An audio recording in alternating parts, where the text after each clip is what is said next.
You ask Tiger to solve. This deals with linear equations with one unknown. The final result is x equals -3/5.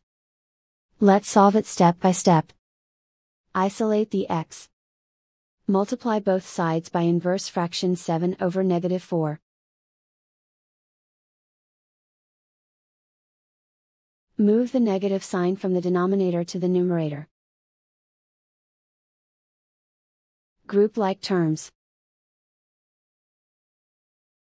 Multiply the coefficients.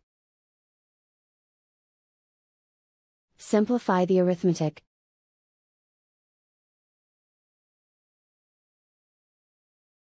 Move the negative sign from the denominator to the numerator.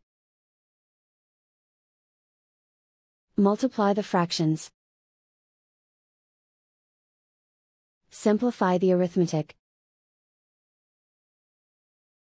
And so the final result is x equals -3/5.